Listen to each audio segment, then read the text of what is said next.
Salve, salve, galera. Fiz um compilado aqui, filezinho da entrevista do Lula no Flow.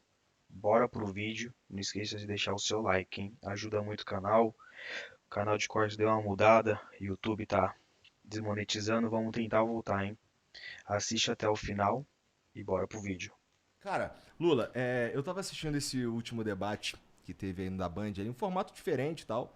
É, teve uma Bom hora. formato, bom. Bom Bom. formato, né? É melhor do que os Eu outros. também acho. Sabe? Eu também acho que só é possível porque só tinha você e o Bolsonaro, na verdade. Não tinha aquele monte de gente, né? Nós já tivemos debate todo o segundo turno, o debate é mais flexível. Ou seja, eu já tive com o Alckmin, já tive com o Serra. Aham.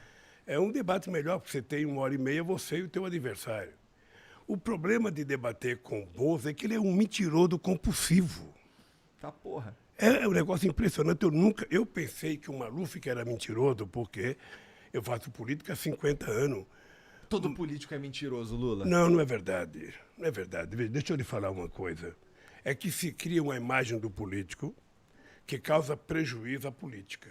Tá. Você tem político sério de direita, você tem político sério de esquerda, De fato. você tem político sério de centro. Sabe? Você não precisa mentir. Eu estava vendo um vídeo do Bozo esses dias, ele, naquele vídeo em que ele está falando das meninas venezuelanas, ele fala textualmente, tenho que mentir, é preciso mentir, o político tem que mentir. Porque sempre é mais fácil acreditar numa mentira. Uma mentira, minha mãe dizia, uma mentira ela voa, a verdade engatinha. É sempre assim.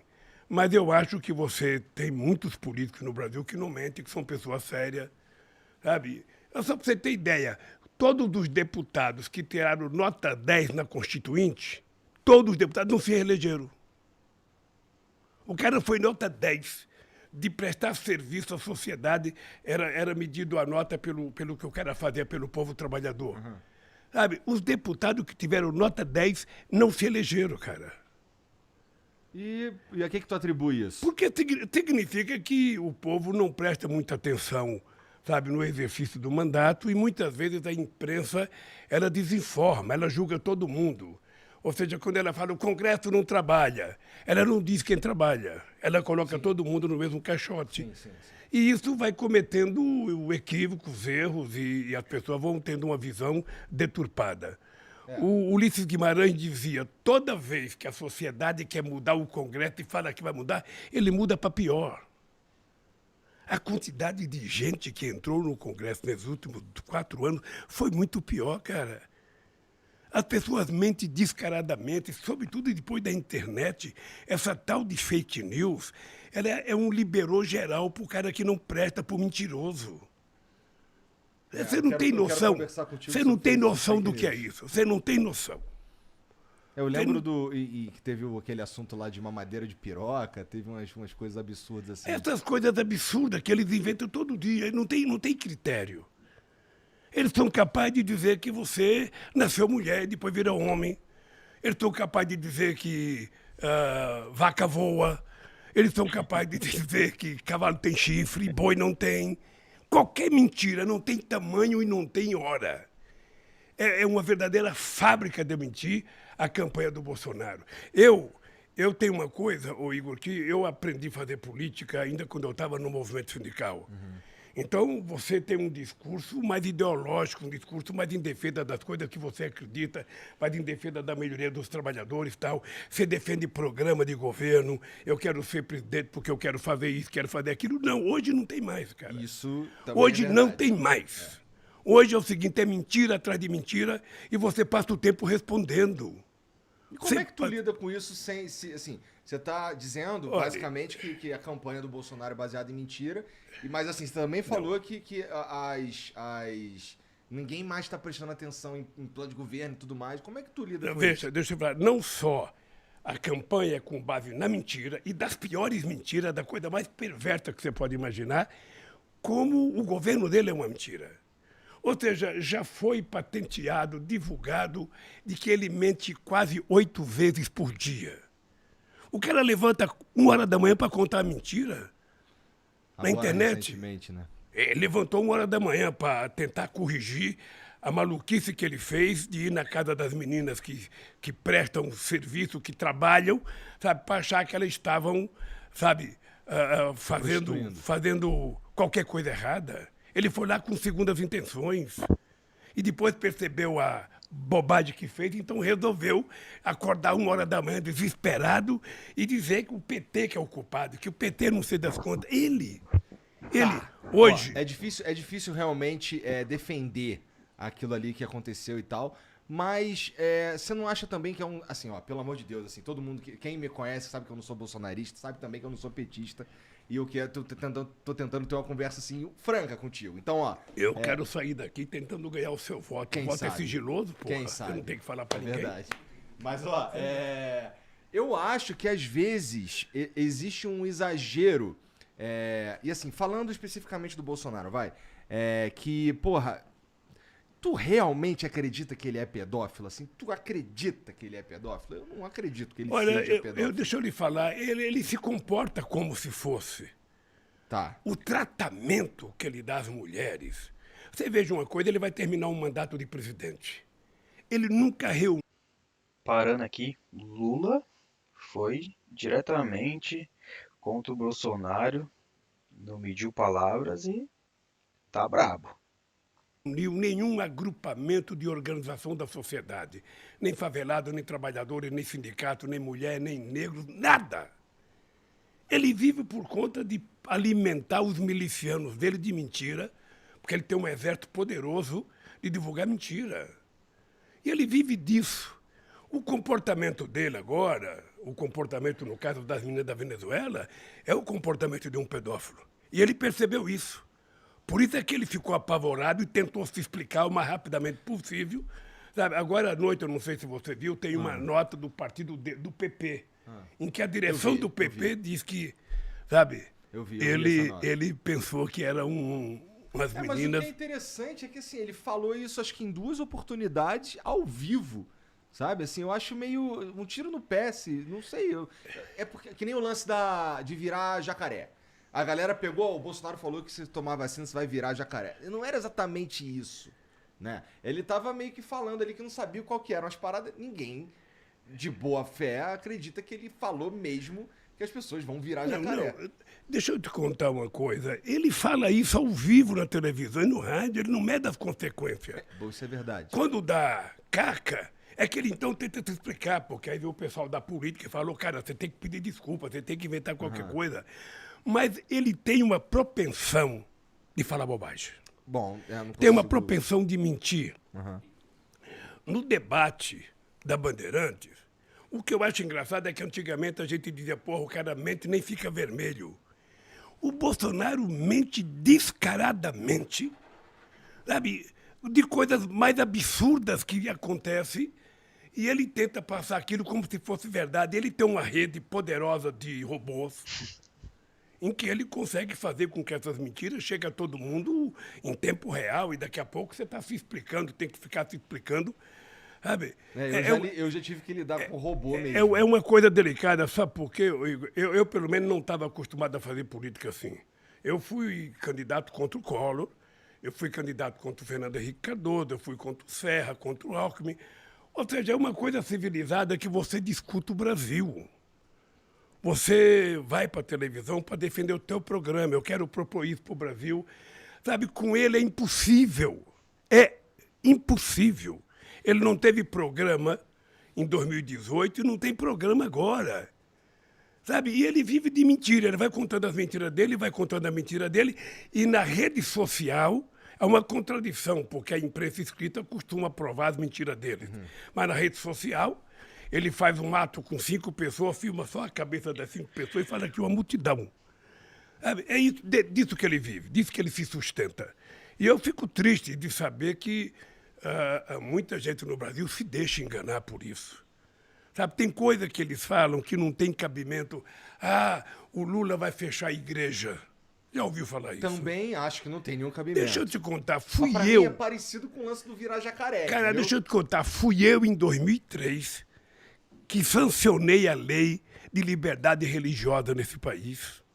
Ele era deputado, ele sabe disso. Fui eu, em 2010, que criei a Marcha com Jesus. Então, veja, eu defendo a liberdade religiosa porque eu acredito que a fé é uma coisa sagrada, cada pessoa exerce como bem entender. E eu defendo todas as religiões, a evangélica, a católica, o budismo, sabe, o islamismo, a religião judaica, a religião de matriz africana. Eu defendo tudo. Será que é por isso que ele detém a maioria do voto evangélico? Porque você é mais todo mundo? Olha, possivelmente ele tem uma fábrica de contar mentira também junto a setores da igreja evangélica. Porque os evangélicos têm gente muito séria, são muitos trabalhadores, gente pobre que trabalha. Eu era presidente do sindicato, eu convivia com centenas de metalúrgicos evangélicos, sabe?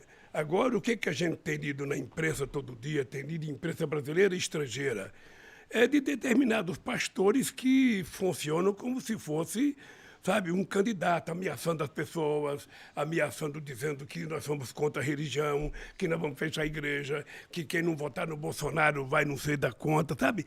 Então, é essa mentira. Você não tem tempo de discutir o futuro, porque você fica tendo que prestar conta das mentiras e desmontando as mentiras que os caras contam todo santo dia. E todas as mentiras que você vê todo dia, essa mamadeira de piroca na campanha do Haddad, é uma coisa tão absurda que a minha cabeça não tem lugar para guardar uma coisa dessa. É tão inverossímil, sabe, que eu fico pensando, ninguém acredita. Também achava que ninguém acreditava. Mas tem gente nessa que porra. acredita. Tem. Hoje eu descobri, se você passar na Praça da Sé e você ficar olhando para o céu e gritar, olha um elefante voando. Tem gente que fica olhando porque acredita que vai aparecer um elefante voando. Tem gente que compra bilhete vencido, achando que vai ganhar. Ou seja, então, Igor, é uma preocupação constante em criar uma civilidade nesse país em que as coisas se transformem em coisas mais sérias. O povo não pode ser enganado todo dia, toda hora, com mentiras. As pessoas de boa vontade, as pessoas de bem que trabalham, sabe? As pessoas que querem cuidar da sua família com muito carinho não podem viver nesse nível. É muito ruim, eu posso te garantir que com os meus 76 anos eu nunca tinha visto nada igual. Nada igual. Tá? É uma fábrica poderosa de contar mentira. Você não sabe de onde vem o dinheiro, você não sabe aonde é que estão os robôs. Sabe? É uma coisa... E todo dia, todo santo dia, você tem uma mentira, uma aberração. Que você fala, bom, o cara que acredita nisso é louco. Na verdade, quando você fala, você está ofendendo o cara que tem uma deficiência mental, porque, sabe, o cara que acredita nisso é pior do que isso. E o Bolsonaro funciona como se fosse um psicopata. Para ele, tudo pode ser transformado numa mentira. Ele vem aqui, ele mente, ele vai no debate, ele mente, ele vai na reunião do Congresso, ele mente, ele conta uma história, depois ele percebe que fez bobagem, ele tenta descontar aquela história, tenta construir. É assim. Você veja o discurso dessa Damares outro dia, não sei se você acompanhou, falando de criança, é uma coisa tão absurda, que na minha cabeça não passa a ideia de que alguém pode falar uma coisa daquela. Não é possível. As pessoas dizem... E tu, se eleito, vai ter que lidar com ela lá no... Pois é, essa gente foi eleita e essa gente você tem que lidar com ela. Pois é, assim, se tu for eleito, tu vai ter que lidar com uma galera... Agora, sabe o que acontece? É que lá também o jogo é mais duro. Porque lá também não tem bobo. O bobo ficou de suplente. Sabe? Então ela também vai enfrentar pedreira no exercício do mandato dela. Ou seja, você elegeu algumas pessoas que, sinceramente, o Brasil não merecia. Tem uma piada antiga que diz o seguinte, que estava reunido... Foi o povo que escolheu. Estava reunido com isso. Eu sei, é isso mesmo. Estava reunido um americano, estava reunido um francês e um japonês falando da qualidade do seu país. Os americanos reclamando dos furacão, que Deus foi injusto porque colocou furacão, que Deus foi injusto porque colocou muita neve, sabe, no outro país, que Deus foi injusto porque colocou muito vento no nosso país. E aí o cara falou, porra, mas você só cuidou bem do Brasil, no Brasil não tem furacão, não tem tufão, não tem terremoto, não tem vulcão. E Deus falou, você vai ver a classe política que eu vou colocar lá. E aí acontece um pouco isso. Acontece um pouco isso. Sabe? Lamentavelmente, essas pessoas são eleitas, você tem que lidar com elas, na expectativa de que elas, pelo menos, tenham juízo de utilizar o mandato para servir a sociedade. Idealmente, né? Pra isso Sabe? que elas estão ali, na verdade. Cara, É tira isso. uma dúvida pra mim rapidinho aqui, ó. Eu reparei, na verdade eu não reparei não, um amigo meu chamou minha atenção no debate que você tava usando a mesma gravata que você usou em um dos depoimentos pro Moro. Tu pensou nisso ou foi sem querer? Não, sabe por quê? Que aquela gravata é um símbolo para mim. Ah, Aquela gravata eu ganhei quando o Brasil ganhou as Olimpíadas é? em Copenhague. Você pode ver que lá em Copenhague eu estava com aquela gravata, o Pelé estava com aquela gravata. Entendi. Sabe, foi uma gravata que o Comitê Olímpico deu para nós. E eu fiquei com 18 gravatas. Dei uma para o Jô Soares, sabe, e não sei quem foi que pediu outra. Eu tenho lá em casa, então aquela gravata eu Dá uma uso. pausa aqui rapidinho, gente. Para ter uma noção, para ver se vocês estão assistindo, poder escrever no comentário aí a palavra Fênix. Metade do vídeo, só para a gente ter um feedback de vocês aí, por favor, hein? Obrigado. Vamos voltar pro vídeo. Toda vez que eu vou encontrar com um representante estrangeiro, eu uso aquela gravata. Tá, então ela de fato significa alguma coisa. Significa, sabe, significa minha pátria amada. Entendi. Significa, Que bonitinho, cara. significa, aquela gravata simboliza o Brasil. Sabe, eu achei muito bonito, então eu uso ela toda vez que eu vou ter uma reunião com um representante estrangeiro, eu uso aquela gravata. Entendi. Mudando um pouco de assunto, cara. Ó, Bom, por que você acha que existe na esquerda? Eu tô falando da minha experiência, que assim, eu já apresentei aqui nesse formato quase 1000 programas, tá? E eu percebo, cara, uma dificuldade em trazer uma galera que declaradamente de esquerda pra conversar. Não sei se as pessoas se sentem desconfortáveis ou imaginam que eu sou o diabo ou um grande cientista político, qualquer coisa nesse sentido aí que eu não sou. Mas assim, a verdade é que eu sinto uma certa resistência, assim, majoritária, assim, quase que exclusivamente de esquerda. Eu consigo marcar uns caras assim, centro-direita e com muita facilidade, mas de esquerda eu tenho mais dificuldade. Por que você acha Eu que... vou até apresentar uma relação de cara de esquerda. Tá, faça isso, porque... Deixa eu te contar, Igor. Eu, por exemplo, eu não tenho nenhuma preocupação em fazer entrevista ao vivo com quem quer que seja. Agora, o que eu tenho preocupação é dar uma entrevista por escrito para um cara que eu sei que me odeia, porque eu não sei o que ele vai escrever. Eu também tenho essa preocupação. Ou se você gravar num canal de televisão, você não sabe o que ele vai editar. Mas ao vivo, eu não tenho nenhuma preocupação. Até porque, para mim, não tem pergunta difícil, não tem pergunta irrespondível. Sabe? Ou você sabe ou não sabe. E tem muita gente boa de esquerda. Gente muito boa. E não precisa ser de esquerda, não. Porque não é só a esquerda que tem a verdade dentro de si. É importante a gente saber que tem muita gente séria que não é de esquerda. Muita gente boa, muita gente comprometida, muita gente que pensa no Brasil. Sabe? Eu acho que é essa gente que precisa falar mais, que precisa discutir mais, que precisa se apresentar mais. Porque sabe o que acontece? Quando você fala, eu não sou político, você já falou isso? Eu já falei que eu não gosto de político. Então deixa eu te contar. Junho de 1978, eu não era nem nascido ainda. Não. Porra. E eu dizia, eu não gosto de política e nem gosto de quem gosta de política. De política eu gosto, Eu não gosto achava, de político. eu achava o máximo. A imprensa me tratava como o rei, o jornal Estado de São Paulo, o Jornal do Brasil, Lula, o puro. O sindicalista que não gosta de política, ele não quer o poder. 2 anos depois eu estava criando um partido político. Porque o problema é o seguinte, Igor, se você não faz política, alguém faz por você. Sim. É sempre importante você pensar nisso. Política. Por isso eu quero aproveitar essa chance que você está me dando, que é o seguinte, nós temos que convocar o povo que não votou a ir votar. Tá? Porque se você não vota, você não tem o direito de reclamar de nada. Você não tem o direito de xingar o deputado, de xingar o governador, de xingar o prefeito e o presidente da República.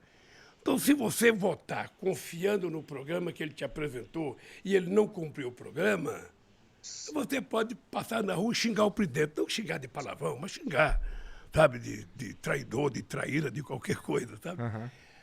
Mas por isso eu queria fazer um apelo. Se você puder, nos teus programas, fazer sempre um apelo para que as pessoas compareçam para votar, o TSE... Não, eu peço para as pessoas fazerem diferente de mim e irem Ó, votar. o TSE, deixa eu te contar, tomou uma decisão agora que as prefeituras podem colocar transporte gratuito para o povo.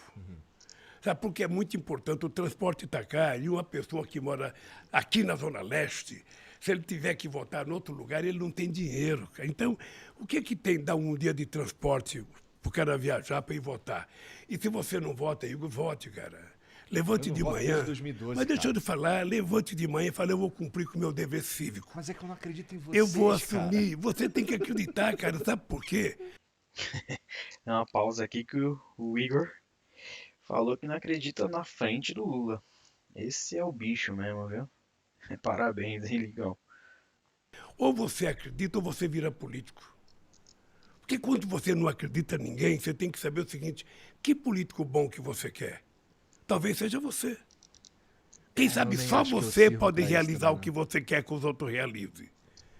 Então, cara, para de falar mal dos políticos e entra na política. Aí você vai perceber como é difícil. Não, eu tenho Você vai certeza que é um perceber, absurdo você vai difícil. perceber como é mais fácil falar no microfone do que fazer as coisas. Esse é o meu jeito de fazer Sabe? política, na verdade. Eu trago os caras aqui e apresento pra galera ouvir as ideias que são produzidas aqui, né? Eu jamais vou conversar com uma pessoa querendo que ele seja do meu partido ou querendo que ele vote em mim. O que eu quero é o seguinte: a pessoa tem que comparecer para votar. Sabe? Para dar exemplo para as pessoas. Eu, quando vejo uma pessoa de 80 anos ir votar, ele não é obrigado a votar. Não. Mas quando ele vai votar, é uma coisa muito, mas muito legal. A mãe do Lewandowski, do ministro Lewandowski, ela tinha 90 anos. Ela levantava com o andador dela e ia votar. Porra, Sabe muita uma coisa? vontade de votar. Sabe por quê? Porque acredita na democracia, acredita no voto, acredita que pode melhorar. Você tem que ter esperança, cara, acreditar numa coisa boa. Não é possível que essa quantidade de candidatos que tem no Brasil não tem ninguém que mereça a sua confiança. Deve ter. Deve ter. Se olhar com cuidado, tem. Olha, não seja o Lula de 78. Tá. Não negue a política. Pô, por falar no Lula de 78, quando tu cria ali, quando você tá ali envolvido na criação do PT e tal, cara, eu tenho uma percepção que eu queria saber que você me comentasse sobre ela, que é, sabe, eu sinto que o PT, de uma forma geral, ele foi se tornando um pouco soberbo. Eu acho que foi se juntando às fileiras do PT e o PT foi abraçando uma galera, intelectuais e pessoas e pensadores e grandes artistas e não sei o quê. E talvez o PT tenha perdido a conexão com o trabalhador, de fato. Até porque o PT chegou muito longe. 3 mandatos e meio, vai, de presidência da República. É bastante coisa. É chegar muito longe, né? Você considera que o PT se tornou um pouco soberbo? Que o PT se distanciou um pouco do trabalhador? Deixa eu te contar uma coisa primeiro. Esse Lula político que eu te falei de 78, em 78 o presidente da República tinha como ministro um gaúcho que fez uma lei proibindo determinadas categorias fazer greve. Bancário, professor, frentista de posto de gasolina não podia fazer greve. Aí eu resolvi ir a Brasília falar com o deputado, que era um absurdo. Se você quer que uma categoria seja considerada essencial e não pode fazer greve, você tem que dar um salário essencial para ela, não é isso? Aí eu fui lá, quando eu cheguei lá, eu descobri que não tinha trabalhador no Congresso Nacional. Não tem. Aí eu saí de lá com a ideia de criar um partido político. Foi daí que nós criamos o partido político. O PT já nasceu grande, porque o PT juntou o que tinha de melhor no movimento sindical brasileiro, o que tinha de melhor no movimento social, o movimento da saúde, o movimento da caristia. O PT conseguiu juntar grandes intelectuais como Florestan Fernando, Paulo Freire, apenas para citar 2, Sérgio Buarque, sabe? Juntar intelectuais importantes. O PT conseguiu pegar parte da juventude que tinha ido para a luta armada nos anos 70, e essa gente toda veio para o PT. Mas quem mandava no PT eram os sindicalistas. Acontece que o PT cresceu muito. Igor, em 89, quando eu fui lançado candidato a presidente, eu achava que era uma brincadeira dos meus amigos. Falava, pô, como é que eu vou ser candidato a presidente com o Brizola disputando, com o Ulisses Guimarães disputando, com com o Maluf disputando, com a FIF disputando, com o Mário Cova disputando, com o vice-presidente da República disputando. Sabe, eu fiquei pensando, esse pessoal é louco de me indicar candidato a presidente da República. Você acredita? Eu fui segundo colocado. Então o PT foi o segundo em 89, o segundo em 94, o segundo em 98, o primeiro em 2002, o primeiro em 2006, o primeiro em 2010, o primeiro em 2014 e o segundo em 2018. E agora estamos em primeiro outra vez. Então o PT é muito grande. Sempre muito grande. O PT é muito grande. E o PT não é a nossa direção nacional. O PT, na verdade, tem gente muito importante espalhado por esse Brasil afora. Sabe, gente do campo, gente pescador. A parte da sociedade está vinculada ao PT. Tinha cara que pegava uma canoa, andava 3 dias remando para ir no reunião do PT no estado do Amazonas. 3 dias remando, comendo frango assado com farinha de mandioca e bebendo água do próprio rio. Então é um partido poderoso. Obviamente que na hora que você vai crescendo, vai entrando gente nova, a família vai crescendo, a família vai crescendo. Quando você era sozinho na sua casa, você comia o melhor bife, tua mãe te dava mais denguinho, mais carinho. Mas quando vê os irmãos, aí o irmão começa a dar cotovelada no outro. Então o PT foi crescendo, ficou mais confuso. Mas veja, se você fizer uma pesquisa de opinião pública e perguntar qual o partido de sua preferência, você vai aparecer assim, PT, 20% ou 22%. Segundo colocado, 1% ou 0%. Porque não existe outros partidos. Agora está surgindo o PSOL. Mas o partido que aparece nas pesquisas é o PT. Porque o PT tem história e tem muito vínculo com a luta social nesse país. Mas Por o isso P- é que tem tanto ódio contra o PT. Será? Porque o PT é muito grande, Eu não cara. sei se é por isso, porque, ó, eu acho que o PT, de uma forma geral, ele acaba. Bom, você ganha a primeira vez, aí você ganha a segunda vez, e você consegue emplacar a Dilma também, né? Então, cara, eu não sei, acho que parece que o PT meio que. Porra, eu sou o PT, eu sou foda, entendeu? Eu vou entrar. Agora eu, sei lá, eu sou.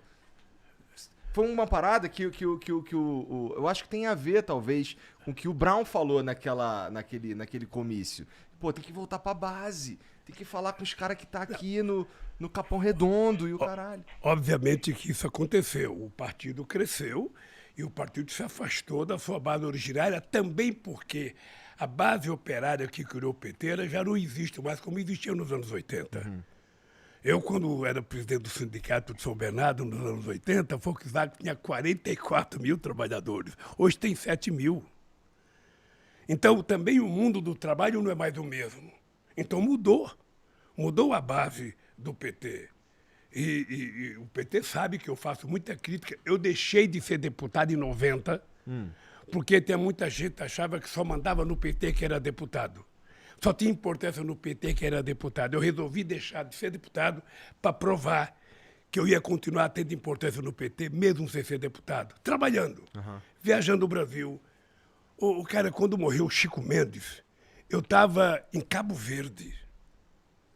Quando eu recebi a notícia que morreu o Chico Mendes em Chapuri, longe para caramba. Você desce em Rio Branco, tem que pegar mais 300 quilômetros de estrada, chovendo pra caramba. O PT não tinha dinheiro, eu falei pra tesoureira do PT, aluga o avião para pagar em 30 dias. Sabe? Porque aí eu ia atrás de arrumar dinheiro. Pegamos um avião, fomos para lá, para ficar 1 hora no enterro, e ficamos lá no enterro, fiz um discursinho pro Chico Mendes, voltei. Quem é que faz isso? Ninguém faz isso, cara, só quem tem muito vínculo, só quem tem muita relação. E o PT construiu isso. Obviamente que você olha o PT, tem gente mais sofisticada, tem gente que já não é mais operário, tem gente que não é mais da base. E eu concordei com o discurso do Mano Brown. Eu acho que o PT não pode abandonar a periferia. Sabe? O PT não pode, os deputados do PT precisam frequentar, precisa visitar, precisa estar do lado, precisa apoiar. Sabe? Porque senão não há razão da gente existir. Para ser igual aos outros, não precisa a gente existir. Chegamos ao fim de mais um vídeo. Obrigado aí quem assistiu. Deixa o seu like, comenta bastante pro canal voltar, ter frequência, tá? Valeu, obrigado, hein, gente. Tchau, tchau.